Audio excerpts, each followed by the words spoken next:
di Mahkamah Konstitusi kita menang gitu, alhamdulillah. Ya itu mungkin itu yang ditonton sama publik kan kayak gitu. Memang sempat cukup menyita waktu ya bagi publik masyarakat Bengkulu ya. Pengen bertanya gimana, itu memang luar biasa. Dan itu seru juga. Teror menerornya lebih seru lagi bicara perkara politik. Begitu ya, Pak? Iya. Jadi Ya, sampai kita dituduh pengacaranya itu terima suap 5 miliar. Iya kan?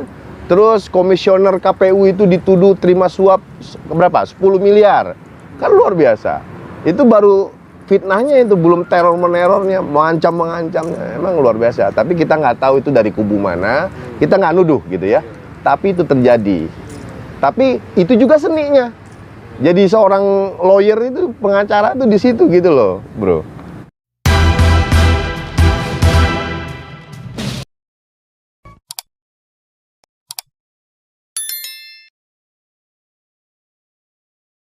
Kita tetap prokes ya. Assalamualaikum warahmatullahi wabarakatuh.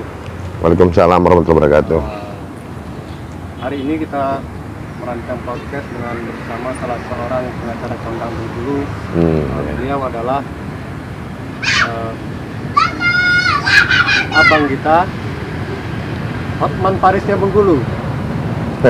Hotman Parisnya Bengkulu, sahabat dari Bengkulu. Jadi beliau ini kalau nama beliau Ayamin itu apa bang kira-kira? Itu nama dari ini pemberian nenek saya. Ya namanya orang dulu kan. Ya. Itu Abu Yamin. Abu Yamin. Abu Yamin. Ya. Abu Yamin SAMH. Ya. Ini adalah salah seorang pengacara yang kondang Bengkulu. Bahkan di Bengkulu sendiri beliau ini mendapat julukan sebagai Hotman Parisnya Bengkulu. Iya. Jadi begitu banyak perkara-perkara yang beliau tangani saat ini. Nah beliau ini kelahiran Sungai Baung, Musirawas, 29 September 1975. Sekarang beliau membuka kantor Omeng Law Office and Partner di Sidomulyo, bang ya? Iya di Kota Bengkulu. Tapi saya punya head office di Jakarta. Sudah 7 tahun, masuk 7 tahun, masuk 8 tahun. 8 tahun ini. Iya, kayak gitu. Kalau sejarahnya beliau ini pertama kali jadi advokat itu sekitar tahun 2017. 2011 ya? 11. 2011. 2011. Mulai jadi advokat. Jadi advokat gitu. Karir gitu, Bang. Iya. Sampai dengan sekarang sahabat Radar Bengkulu, beliau ini sudah menangani ribuan kasus baik itu di Kota Bengkulu maupun di tingkat nasional. Bahkan seringkali kita lihat beliau ini lalu lalang di TV-TV nasional begitu karena beliau menangani kasus-kasus di nasional. Nah, beliau ini merintis karir sebenarnya membangun jaringan berawal dari pernah jadi di media juga, Bang ya? Iya, jurnalis. Ya, lalu pernah juga di LSM dan aktif juga di Ormas. Jadi beliau ini salah seorang aktivis juga di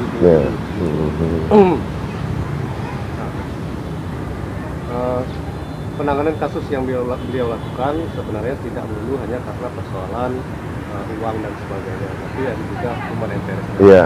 Nah, untuk lebih santainya sahabat Radar Bengkulu kita akan coba korek-korek keterangan dari Bang Abdul Yamin atau Bang Omeng gitu, ya. Lebih akrabnya dikenal Omeng gitu kalau teman-teman gitu.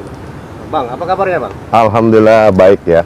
Salam hormat ya. Salam hormat. Salam Omeng Advokat. Nah, ini kalau di branded media online ataupun Instagram ataupun Facebook saya selalu saya ucapkan salam Omeng Advokat. Salam Omeng Advokat. Ya. Assalamualaikum warahmatullahi wabarakatuh. Terima kasih. Ini kesempatan yang cukup luar biasa. Saya diundang lah ya, diundang diskusi, tapi kita tempatnya suasana santai. Posisi di Pantai Panjang, Kota Bengkulu. Alhamdulillah saya ucapkan ya atas kesediaan teman-teman media yang mau diskusi ya. Makanya temanya kalau santai oke. Ya. Saya ini kebetulan habis pulang sholat Jumat. Oh, habis pulang sholat Jumat ya? Iya. Masih pakai peci? Masih pakai peci tapi topi peci kan gitu. Nah, sahabat Radar Bengkulu, beliau ini juga dikenal pengacara nyentrik di Kota Bengkulu. Sebab dalam beberapa persidangan beliau ini selalu terlihat botak begitu Bang ya? Oh iya, sorry. Karena tadi habis pulang Jumat dibuka dulu nih. Nah, iya. Jadi pemirsa, ini memang penampilan saya, Ya. ya kan. Memang saya baru berpenampilan ini kurang lebih 4 tahun ini. 4 tahun, Pak. 4 tahun ini. Karena kepala saya udah botak nih. Mungkin terlalu banyak mikir Terlalu perkara banyak kan. mikir perkara ya. Nah, gitu ya kan. Jadi mungkin tadi seperti yang didiskusikan, dibicarakan. Memang saya mantan jurnalis Mantan dulunya. jurnalis juga ya? Iya. Dulu saya pernah juga dari loper juga. Dari lapor koran. Loper koran. Nah, sekarang kan udah banyak media kayak gini, YouTube, online kayak gitu. Iya. Makanya itu kita harus banyak proaktif ya. Saya jadi pengacara itu tahun 2011. 2011 ya kan. Ya, dengan proses panjang juga ya. Karena dulu untuk jadi pengacara sebelum 2011 itu nggak gampang. Iya ya. Tes advokat itu sampai saya 3 kali ya, sampai 4 kali baru bisa lulus. Bisa lulus. Kayak gitu. Dan itu harus bukan di Bengkulu, saya tes di Lampung, tes di Palembang, di Jakarta. Tapi akhirnya saya lulus juga. Lulus juga alhamdulillah, makanya saya baru beracara. Nah, banyak perkara juga itu diawali ya perkara Fredeo. Saya diajak senior dulu untuk bersubstitusi, bergabung dengan senior begitu. Barulah berdiri sendiri itu di tahun 2015 baru itu saya memberanikan diri ya, termasuk estafet yang cukup cepat proses yang saya jalani. Hanya dalam 4 tahun ya Bang ya? Dalam 4 tahun ya, kebetulan saya memang mungkin karena latar belakang saya dari seorang jurnalis, saya dari aktivis, kemudian mungkin latar belakang saya dari lapangan ini, sehingga saya menjalani profesi pengacara ini tidak kaku gitu loh. Iya. Jadi saya perfect aja. Kalau dibilangin kata-kata nyentrik seperti yang Adek bilang tadi, katanya saya Hotman Parisnya Bengkulu, itu kan kata orang. Enggak lah. Kalau Bang Hotman itu, kalau junior di tanah air ini, kalau mohon maaf ya, mohon maaf Bang Hotman, ya kan, meninggal mati pun Bang Hotman itu belum tentu, karena betul-betul profesi pengacara ini seleksi alam gitu loh. Ya, cuman belajar dari beliau, ya kan, khayalayak publik pun tahu kan. Memang pengacara tuh harus berpenampilan perfect, harus memang ada penampilan yang unik kayak gitu. Tapi kalau nggak ada uniknya, nggak ada ciri khas. Nah, kalau Bang Hotman, ya kan, dia dari penampilan dia, branding dia, ya kan, dengan gaya-gayanya begini, ya kan, dengan berliannya, ya kan. Nah, kalau beliau itu saya lihat di mana titiknya, itu di kacamata, itu udah min berapa dia. Iya kan. Nah, saya ini botak nih bukan nggak ada alasan. Kalau rambut saya panjang ini udah ketahuan botaknya, jadi mendingan sekalian botak aja lah. Kepala penampilan nyentrik kan kayak gitu. Biar nyentrik sekalian. Iya gitu. Kalau ya cukup luar biasa, saya bersyukur ya kepada Allah. Saya sangat mensyukuri rahmat berkah yang diberikan, karena dengan pengalaman saya di lapangan, terus saya fokus di profesi saya pengacara ini, khusus orang Bengkulu cukup mengenal saya. Saya memang berangkat betul-betul dari nol. Iya, dari pakai Vespa merah kayak saya modif Harley kayak gitu ya, sampai saya sendiri pun punya Harley, alhamdulillah kan. Kalau nggak jadi pengacara belum tentu punya Harley kan kayak gitu kan. Nah, saya memang hobi motor kan kayak gitu. Nah, dulu perjuangan yang cukup luar biasa yang saya rintis gitu, Bung Topper. Banyak suka dukanya juga. Oh, cukup banyak. Sebelum membuka cukup banyak. Banyak. Jadi saya seperti menanganin kasus ya kan. Saya dicibiri, kemudian saya diteror.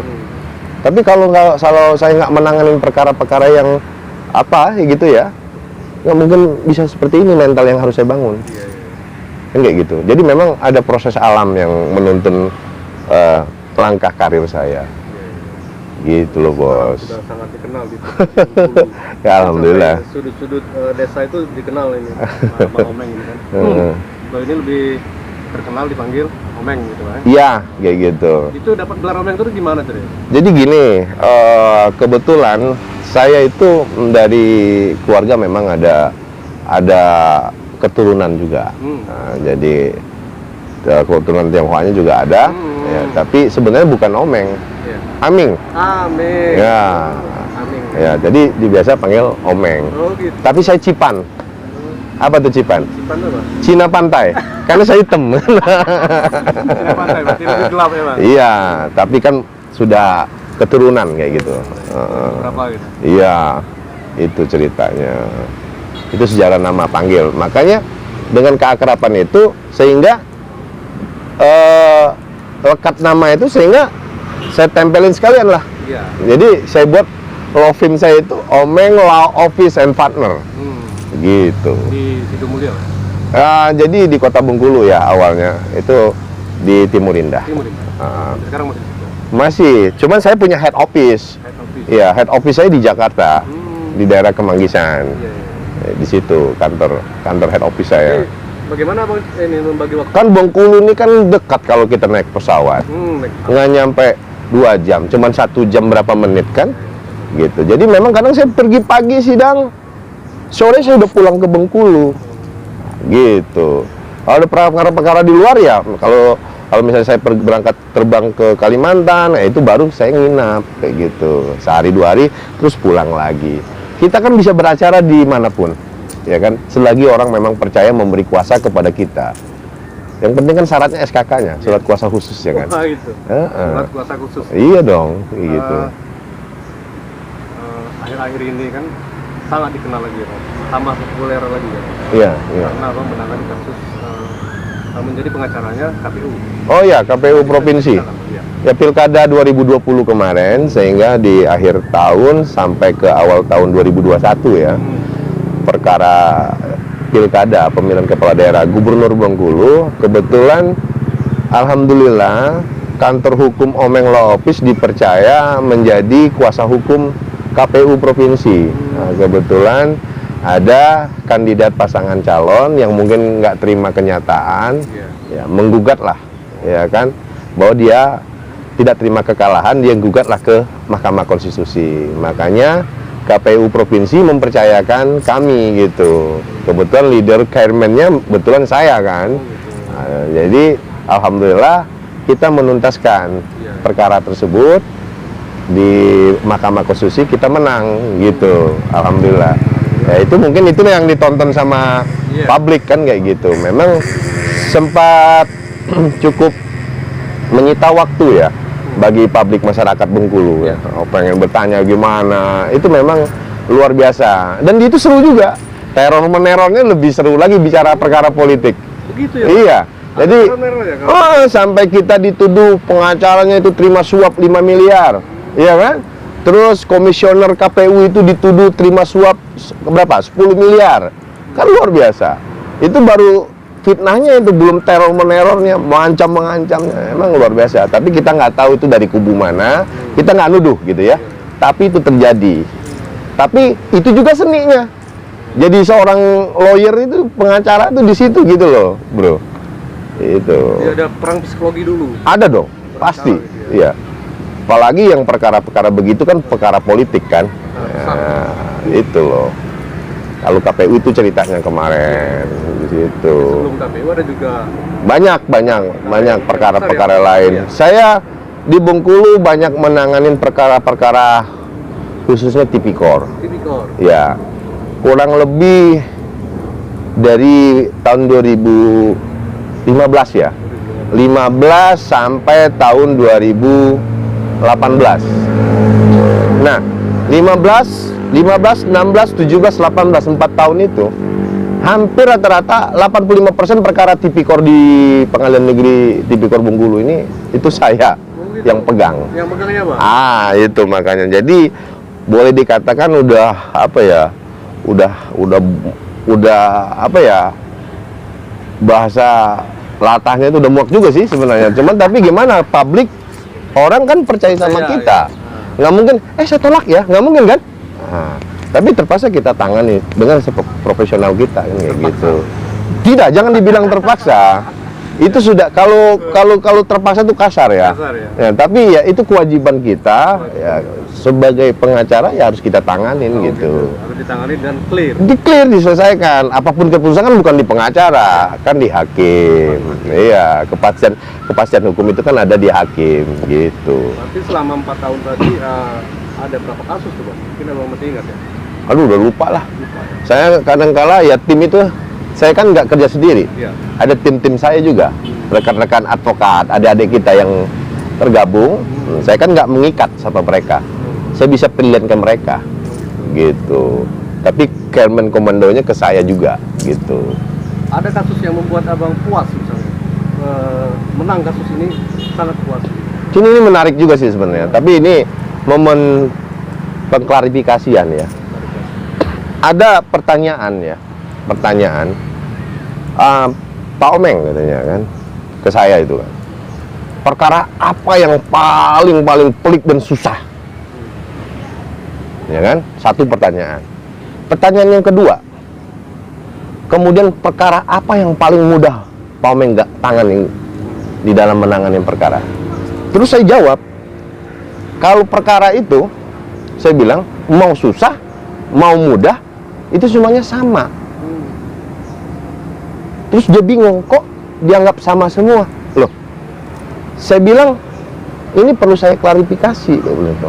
Karena proses hukumnya itu sama gitu loh. Iya kan, kalau pidana, ya kan penanganannya pasti pihak kepolisian. Dari polisi, limpahkan P21 ke kejaksaan. Kejaksaan baru P21 limpahkan ke pengadilan. Sama nggak? Cuman beda perkaranya, beda kasusnya. Ya yang diterapkan normatifnya sama APH, penegak hukum itu apa?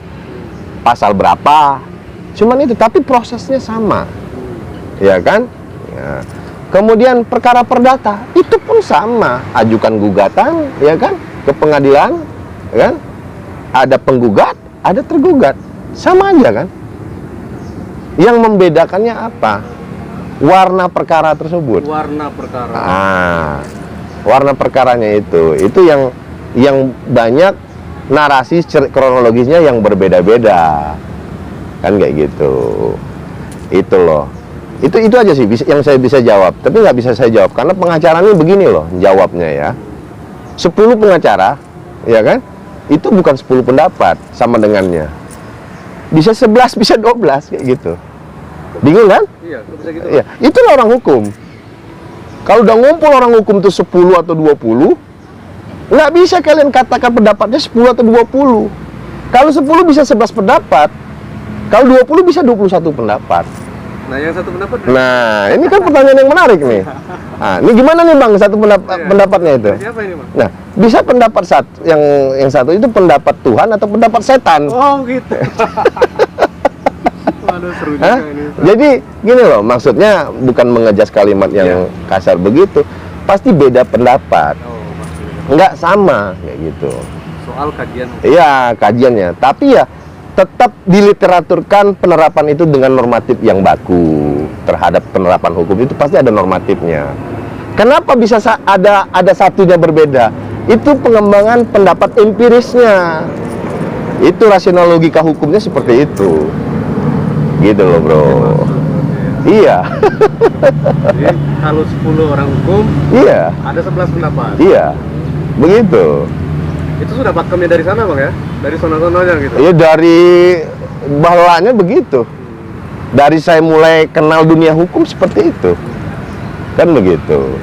Nggak bisa dong 1 tambah 1 itu 2. Iya. Nah, kan di situ. Rumusnya kebalik kalau di hukum itu. Gitu. Tapi tetap mengedepankan penegakan hukum. Ya kan begitu. Azasnya tetap kan kayak gitu. Gitu, Bos. Oke. Lalu Bang itu penanganan perkara ya. Soal ada perkara yang misalnya menyentuh hati sekali bagi Abang itu apa, Bang? Oh gitu ya. Saya dulu pernah sangat bagaimana ya? Luar Tersentuh. biasa ya. Tersentuhnya begini yang saya sangat miris ya dalam proses penegakan hukum. Itu kalau nggak salah saya tahun 2018 apa 17. Saya pernah menanganin perkara ya penegakan hukum yang dilakukan oleh aparat ya. Bahwa klien saya ini sebenarnya tidak bersalah. Keyakinan saya dia itu tidak bersalah itu besar sekali. Kita pengacara nih ya, pasti ada feeling gitu. Oh, ada feeling ya? Oh, ada feeling. Orang ini benar-benar bersalah tuh kita udah tahu. Tapi kan kita bukan untuk membebaskan, untuk apa. Kita kan pengacara ini kan membela rasa hak keadilan. Iya. Membela rasa hak keadilan. Kan kayak gitu. Dia juga manusia. Dia pun juga punya hak. Ya kan? Nah, itu. Nah, saya balik ke konteks perkara yang saya tangani itu. Orang ini sebenarnya tidak membunuh. Tapi di-just membunuh. Sampai saya prapit. Peradilan. Iya. Tapi apa? Itu yang katanya menyentuh bagaimana? Iya, ada miris pada kepercayaan hukum, penegakan hukum itu rasional juga. Kita pengacara nih, saya yakin pengacara se-Indonesia juga punya pengalaman yang sama dengan saya. Udah betul orang itu tidak bersalah, tapi dinyatakan bersalah.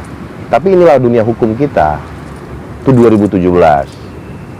Terus 2019 ada juga saya di Kabupaten Lebong. Saya nggak mau cerita case-nya ya. Iya, nggak usah. Tadi Bro Topher bilang yang menyentuh. Itu terjadi lagi 2019. Orang ini sebenarnya tidak bersalah. Iya kan? Kita tidak biasanya sidang pidum itu ada PS. Tapi di perkara ini ada PS yang di Lebong. Pesto. Pemeriksaan setempat. Oh, kemudian. Biasanya pemeriksaan setempat itu di perkara perdata. Tapi di pidum terjadi. Nah, sebenarnya saya malas loh perkara itu. Jauh juga di Lebong. Tapi karena perkara itu menarik, saya harus turun gunung. Menanganin perkara itu bersama tim saya. Sama Dede, sama Dian. Nah, jadi, akhirnya gimana ya? Ada suatu kemirisan di dalam proses penegakan hukum. Nah, karena mohon maaf bukan saya sombong, case-case yang saya tangani, alhamdulillah itu menunaikan kepuasan rasa keadilan, walaupun mereka juga terhukum. Iya kan? Walaupun mereka terhukum, tapi kita ini kan memberi pemahaman ke mereka di dalam dunia hukum, termasuk di dunia medis juga. Dokter sama pengacara itu kan beda-beda tipis tuh, jasa juga kan. Iya. Saya bilang begini, kalau kamu mencari keadilan di muka bumi ini, ke lubang sempit pun tidak ada keadilan di muka bumi ini. Nah, itu sama juga kayak dokter. Sehat di muka bumi ini nggak ada. Yang cuman ada tuh apa? Rasa, bro. Rasa. Iya. Nah, contoh, case-nya begini. Gimana Pak rasanya? Ya kan? Udah adil belum? Kan yang kita tanyakan rasanya. Terhadap putusan ini. Gimana rasanya? Benar gak? Iya kan? Yang ditanya sama kayak dokter. Kalau ada dokter tanya, gimana Bu? Nggak pakai rasa kan? Udah sehat, besok dia datang lagi sakit. Benar nggak? Iya, iya. Kan gitu. Yang ada tuh cuman rasa. Tapi hidup tuh jangan rasa-rasa kan? Nah, itu Pak ya. Itu. Ah, itu makanya. Gitu. Jadi kalau mau cari keadilan, saya sebagai praktisi hukum, di muka bumi ini tidak ada keadilan. Tidak ada keadilan. Tidak ada. Parah kan? Tafsiran saya. Yang ada tuh cuman rasa keadilan. Rasa keadilan. Iya. Maka kita ciptakan rasa keadilan. Artinya kalau rasa keadilan ini memuaskan semua pihak. Iya. Iya dong. Kan gitu. Rasional nggak kira-kira? Iya, tetap itu Pak. Rasional kan? Nah, ini pada banyak nggak paham. Itu. Makanya dalam hidup saya selalu mengedepankan ada yang saya nomor satukan dalam hidup. Apa itu? Proses. Kalau orang kan banyak menomor satukan tujuan. Iya. Kalau prosesnya baik, tujuannya pasti. Kalau prosesnya jelek, tujuannya pasti jelek kan? Nah, itu filosofi ideologi yang saya pegang. Ideologi adalah prinsip. Jadi kita nih harus punya prinsip, kan gitu bos. Berarti ada juga mungkin kasus-kasus yang bertentangan dengan hati nurani gitu. Banyak. Cuman kan kita punya keterbatasan, ya kan? Persoalan hukum itu tidak bisa selesai dengan kita. Ada beberapa pihak. Kebetulan komposisi saya sebagai pengacara, sebagai lawyer. APH itu kan, lawyer itu, advokat itu aparat penegak hukum juga. Cuma kami tidak digaji negara kan, gitu. Ya kan? Ada polisi, jaksa, hakim, ya kan? Lawyer. Ini aparat penegak hukum. Gitu. Kalau bicara hukum artinya tidak ada titiknya, Pak, selalu koma ya. Iya. Kalau titik sudah selesai berarti kan? Nggak bicara lagi gitu kan? Selalu menarik. Yang paling berkecamuk tadi itu ada, yang paling menyentuh juga ada, yang paling menyenangkan juga ada. Kasus-kasus yang paling menyenangkan apa? Ini pertanyaan yang gimana yang saya? Wah, saya senang ini. Oh, kalau perkara yang menyenangkan kalau dibayar besar gitu. Oh, kalau dibayar besar, iya. Kan gitu. Benar. Ya, kalau ada pengacara bilang nggak menyenangkan dibayar gede itu kan itu pengacara blow on namanya itu kan. Benar juga sahabat ada dulu ya. Bagi pengacara kasus yang menyenangkan adalah saat bayarannya besar. Iya, tapi kita tidak selalu profit komersil dong. Iya. Saya mungkin kalau di Bengkulu dikenal pengacara yang profit komersil dengan tarif yang mahal. Saya punya alasan. Dalam menangani perkara itu punya alasan, ya kan? Karena apa? Ilmu hukum tuh nggak gampang didapatin, ya kan? Makanya kayak senior Bang Hotman bilang kan kayak gitu. Kalau dulu zaman Orde Baru, yang hebat itu adalah insinyur-insinyur, ya kan? Kalau KKN itu kades-kades tuh udah, oh anak gadisnya dikasih tuh, ya kan? Temenin itu calon insinyur. Kalau sekarang enggak dong. Saya setuju tuh pendapat Bang Hotman.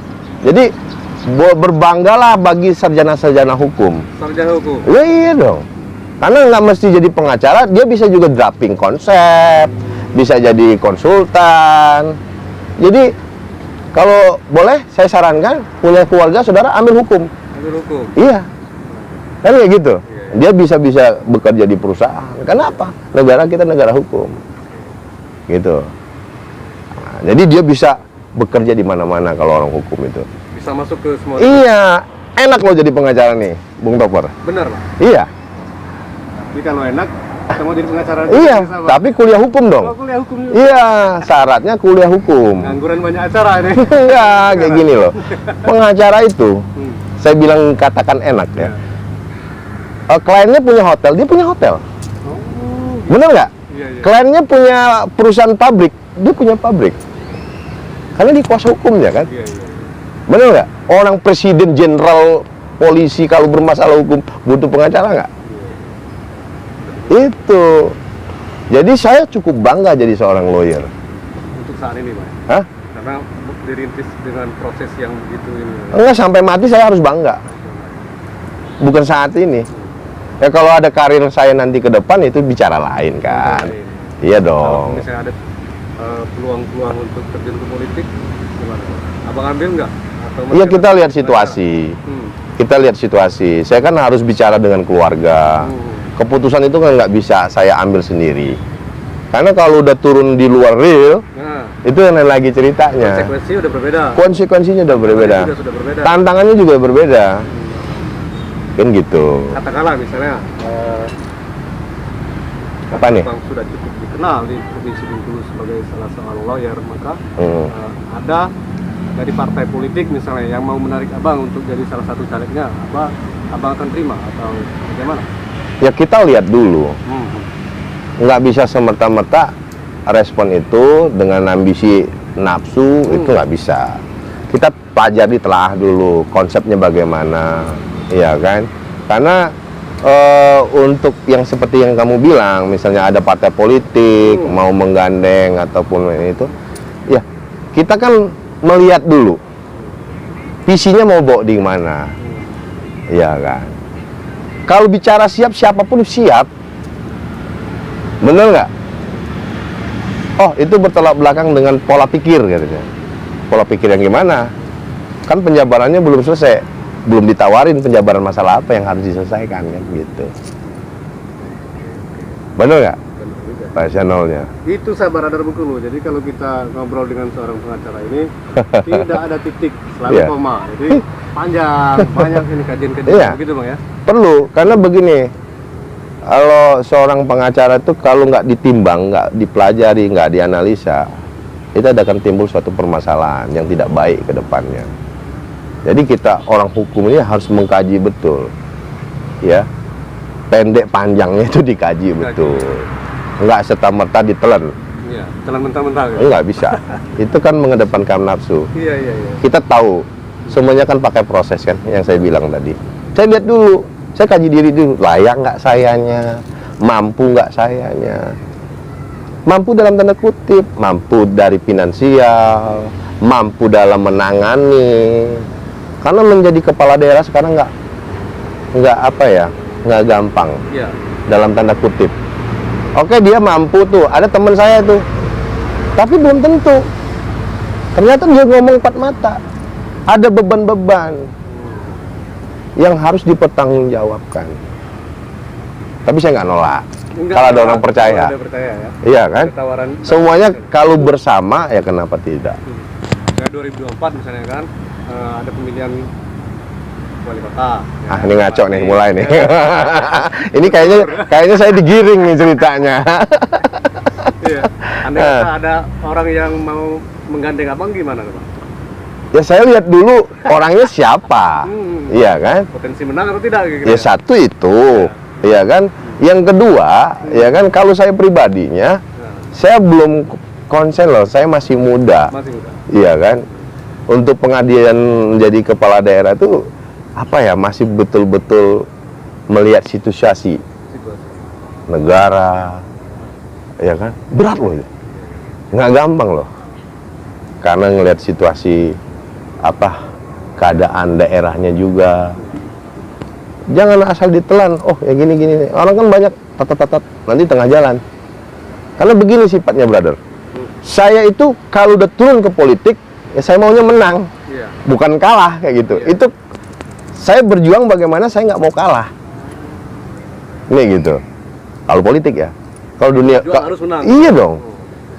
Karena itu semuanya di tangan kita, Iya. ya kan? Nah, jangan dipotong dulu ya, nanti bahasanya kan berbeda nih. Kadang-kadang kita kalau media nih tetap menang di tangan kita. Iya. Penjabarannya saya belum selesai ngomong, Iya. benar nggak? Iya, silakan, Bang. Gitu. Karena begini, semuanya bahasanya di tangan kita. Loh, kalau saya nggak begini nih, kalau begini bisa nggak jadi? Nggak jadi kan? Jadi semuanya harus begini. Itu adalah apa namanya, simbol-simbol gitu. Simbol. Saya nggak mau ngomong dengan kata-kata, Iya. Kalau tapi memberi kode. Kalau begini juga begini. Nah, ini catatan loh. Iya. Buat siapapun calon 2024 nanti, tidak boleh begini. Tidak boleh begini. Boleh menggenggam tapi harus begini. Nah, Itu kode alam. menggenggam sebentar dilepaskan. Iya, salam memeng advokat. Asik. Itu sama. Tapi ada yang menarik juga di apa namanya, di tangan abang tuh Bang. Kenapa tuh? Bisa Bang ceritakan Bang, apa yang menonjol besar itu Bang? Waduh. Ya kalau ini nih pernak-pernik aja sih Oh, pernak-pernik. sebenarnya ya. Saya memang hobi pakai gelang besar, pakai kalung, ya kan, pakai cincin, iya kan? Karena ini ya pengacara itu butuh penampilan, Per. Butuh penampilan. Iya. Nanti apa tuh, bukan apa itu kayak perak itu, harus pakai emas putih. Emas putih ya. Ah, Ini apa tuh Bang? ah. Emas putih tuh Bang. Ini batu luar ini. Batu luar ya? Iya. Kayak apa gitu, seru kan? Unik ya. Unik juga. Unik ya. Tapi nggak perlu dibahas di tema ini. Cut aja dulu ya. Yang kalau penampilan ya biar publik yang menilai. Oke, sama. Itulah kalau kita bicara dengan advokat nyentrik begitu. Iya. Jadi seru gitu. Obrolan kita seru. Terakhir beliau menyarankan untuk calon-calon kepala daerah nanti tidak boleh begini, Iya. harus begini. Iya. Itu adalah simbol sebenarnya. Iya. Jadi simbol yang Bang Omeng sendiri tidak mau katakan. Artinya Enggak, sahabat dia atau sebenarnya perempuan- bukan simbol ya. Hmm. Ini kode. Oh, kode ya. Karena yang dilepaskan ini kan banyak mata angin, Ya. mata air yang harus keluar ini kayak gitu. Ya, dengan kode-kode demikian, Eh. artinya penonton bisa memahami. Memahami ya nggak? Kepada yang begini-begini nanti kan nanti bisa begini gitu bang ya. Lalu bang ada closing statement misalnya bang, apa namanya pengacara-pengacara yang baru membangun karir di dunia acara gitu. Apa kira-kira? Saya sebenarnya ada giat ya yang selagi saya garap tapi belum saya buka di sini. Karena yang jelas akan saya harumkan nama Bengkulu. Di kancah nasional di situ. Tapi sebelum saya bicara di sini, ya kan. Tapi itu tidak jauh daripada profesi yang saya geluti saat ini. Yang jelas nanti ke depan saya akan mengharumkan nama Bengkulu, mengharumkan nama profesi saya. Gitu bos. Gitu.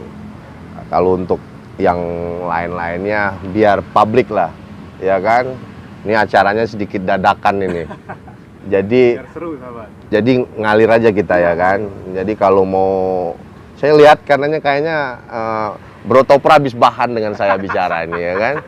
Jadi kikuk dia mau ngomong apa, ya kan? Ya kan, tapi nggak apa-apa.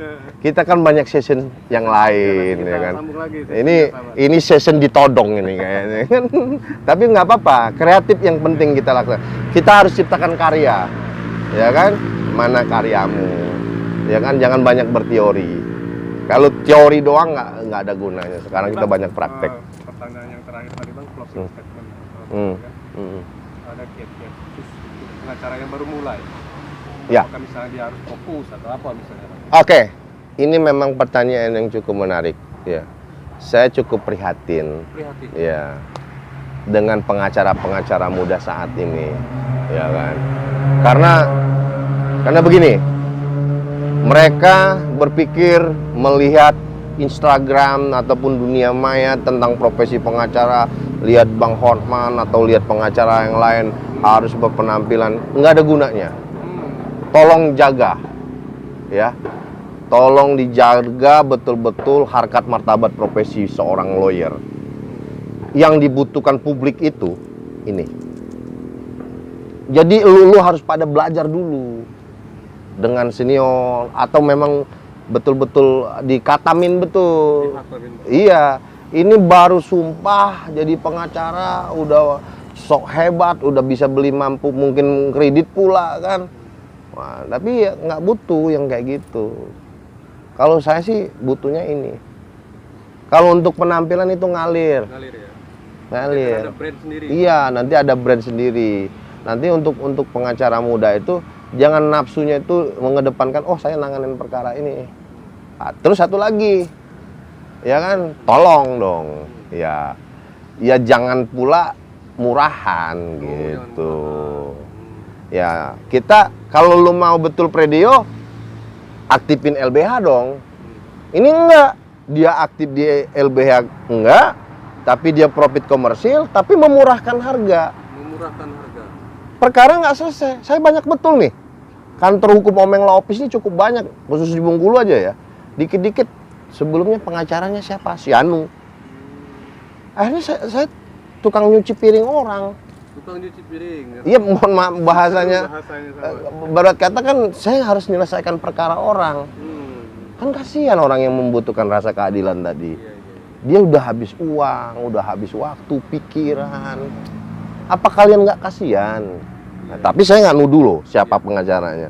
Tapi pengacara baru berambisi bagaimana kayak gitu. Tapi maksud saya gimana lah?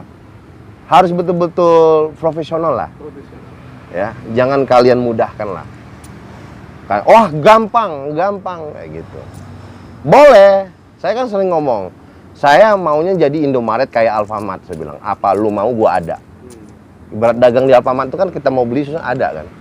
Tapi ingat, kamu belajar dulu. Nggak asal turun mentang-mentang kemeja bagus, pakai dasi baju bagus, sepatu bagus. Sepatu kanan kiri. Tapi akhirnya produknya mempermalukan. Ya kalau memang itu nggak tepat kamu tangani, jangan kamu paksain. Kalau kamu nggak paham jangan dipaksain, gitu aja. Jangan dipaksain untuk ditangani. Iya, carilah. Atau dia boleh substitusi dengan senior yang lainnya. Gabungan gitu. Iya, partner dengan substitusi dengan rekanan pengacara lain kayak gitu. Itu pesan saya. Tapi tetap harus semangat. Tetap harus semangat. Yakinlah. Kalau nggak yakin ya percuma aja. Gitu. Oke, sahabat Radar Bengkulu, sepertinya tema kita hari ini soal hukum dengan menghadirkan pengacara nyentrik,nya Bengkulu, Bang Omeng. Tadi sudah kita bahas juga pernak-pernik yang ada di tubuh beliau. Ternyata memang apa namanya? Ya kalau pernak-pernik saya masih banyak lagi kan. Ya, nanti Di toko tapi. kita khusus bahas pernak-pernik yang sering dipakainya kalau Bang Omeng bersidang misalnya. Ya, oke. Banyak juga pesan motivasi yang disampaikan oleh Bang Omeng untuk pengacara-pengacara muda Bengkulu. Semoga termotivasi, lalu dia juga menangani perkara itu tidak semata-mata melulu karena fulus karena uang, tapi ada hati nurani dan mengandalkan pemikiran-pemikiran. Jadi kalau ada perkara yang kira-kira tidak bisa ditangani, itu bisa saja menolak begitu Bang ya. Iya, Nah, betul. Jadi itu seorang Bang Omeng yang dikenal juga dengan nama aslinya adalah Abdul Yamin SHMH. Iya. Enggak, salah lu. Abu Yamin. Abu Yamin. Itu nenek saya yang ngasih nama. Jadi saya menghargai nama itu. Nah, gitu. Abu ya, Bang? Abu Yamin. Tapi bukan Abu Jahal ya. Ini seru juga nih sama bahaya iya. bicara dengan seorang advokat. Oke. Intinya kami berdua sudah menyampaikan pesan-pesan motivasi dari Bang Abu Yamin tadi atau Bang Omeng. Bila banyak yang positifnya silakan diambil dan diterapkan dalam kehidupan yang nyata. Tapi kalau ada yang buruknya atau negatifnya buang jauh ke pantai ya. Hanyut ke pantai aja lah di situ. Gitu ya. Ya. Closing ya? Siap. Mau closing ini ya? Iya, mau closing. Tapi saya ada satu statement ya. Silakan, Bang. Para pemirsa penonton YouTube ini ya. Ya, YouTube Podcast Radar Bengkulu Alapnian ya. Pesan saya kalau dari awal atau akhir pembicaraan kurang beraturan diskusinya, saya pribadi mohon maaf. Tapi ini karena dadakan. Tapi saya yakin Bung Topper Radar Bengkulu topnian ya. Terima kasih buat seluruh penonton podcast Radar Bengkulu Alapnian. Oke, thank you. Salam Omeng Advokat. Itulah sahabat Radar Bengkulu, demikianlah bila ada kata-kata yang kurang berkenan dan juga mohon maaf pada Allah dan dimanapun. Billahi taufiq hidayah. Assalamualaikum warahmatullahi wabarakatuh. Podcast Radar Bengkulu Alapnian.